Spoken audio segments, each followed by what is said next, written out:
بسم اللہ الرحمن الرحیم۔ السلام علیکم۔ وہ ایک عام سا آدمی تھا اور کافی عرصے سے پاکستان میں مقیم تھا۔ اس کے بیوی بچے اس کے پاس اس کے ساتھ ہی رہتے تھے۔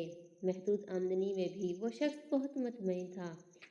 اس کا گھر، محبت کرنے والی بیوی اور بچے تھے۔ مستقبل کی ذمہ داریوں نے اسے مجبور کر دیا تھا ٹیکسی چلانے پر اور مزید پیسہ کمانے پر۔ اس طرح پھر وہ ٹیکسی ڈرائیور بن گیا۔ ایک دن وہ ٹیکسی لے کر نکلا اور کافی دیر تک انتظار کرتا رہا۔ مغرب کا وقت تھا کہ اچانک ایک برقع پوش عورت نے ہاتھ کے اشارے سے ٹیکسی کو روکنے کا اشارہ کیا۔ اس نے ٹیکسی روک لی۔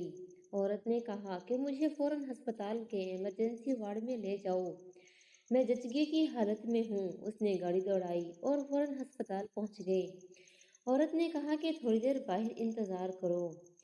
نرس عورت کو لیبر وارڈ میں لے گئی۔ ادھر ہسپتال کے ملازم نے ڈرائیور سے پوچھا، تمہارا نمبر اور ایڈریس کیا ہے؟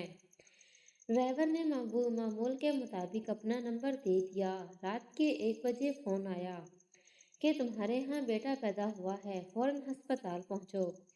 ڈرائیور نے جواب دیا، تمہیں غلط فہمی ہوئی ہے، یہ میری بیوی نہیں ہے، میری بیوی میرے گھر میں میرے پاس موجود ہے۔ ہسپتال کے ملازمین نے کہا، کوئی بات نہیں، ایک مرتبہ آؤ تو ضروری بات ہے۔ ڈرائیور ہسپتال پہنچا تو اسٹاف کے ساتھ جھگڑا شروع کر دیا۔ تم لوگوں نے نہایت ہی گھٹیا الزام لگایا ہے۔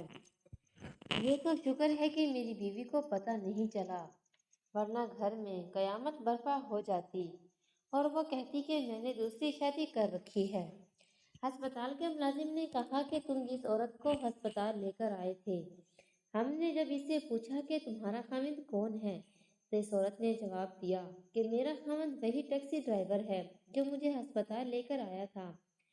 اس پر ڈرائیور چیخ پڑا، واللہ یہ مجھ پر بہتان ہے، گھر بیٹھے بیٹھائے مجھ پر مصیبت آ پڑی۔ ڈرائیور نے کہا، اگر آپ کو مجھ پر یقین نہیں تو اس نومولود بچے کا اور میرا خون ٹیسٹ کر لیں۔ ڈاکٹرز اس بات پر متفق ہو گئے، لہٰذا اس کے خون کا نمونہ لے لیا گیا۔ اب ڈرائیور مسلسل دعا کر رہا تھا، یا اللہ میری عزت رکھ لینا، جو گناہ میں نے کیا ہی نہیں وہ میرے سر پڑ رہا ہے۔ تھوڑی دیر کے بعد ڈاکٹر نتیجے کے ساتھ اس کے پاس پہنچے اور بولے، ہم معذرت خواہ ہیں کہ ہم نے خواہ مخواہ آپ کا وقت ضائع کیا۔ آپ کے خون کے ٹیسٹ سے پتہ چلا ہے کہ واقعی یہ بچہ آپ کا نہیں ہے، اور ہمیں یہ بھی پتہ چلا ہے کہ آپ کبھی باپ نہیں بن سکتے۔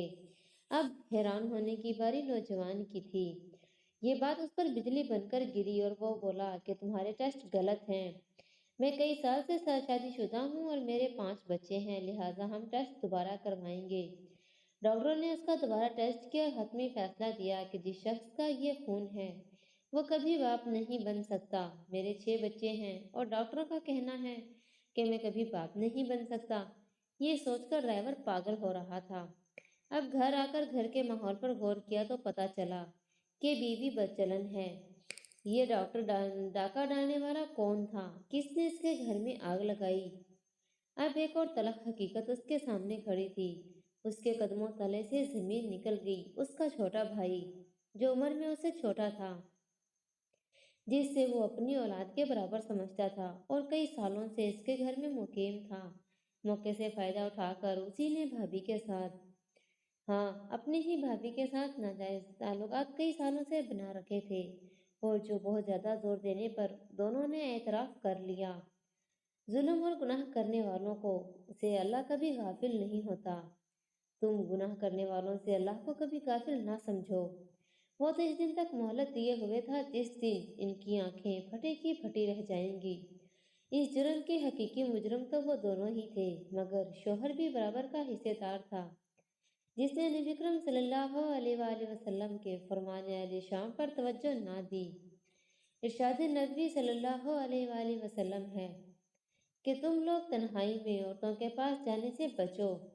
ایک آدمی نے دریافت کیا، اے اللہ کے رسول صلی اللہ علیہ وآلہ وسلم، دیور کے بارے میں آپ کیا فرماتے ہیں؟ آپ صلی اللہ علیہ وآلہ وسلم نے فرمایا، دیور تو موت ہے۔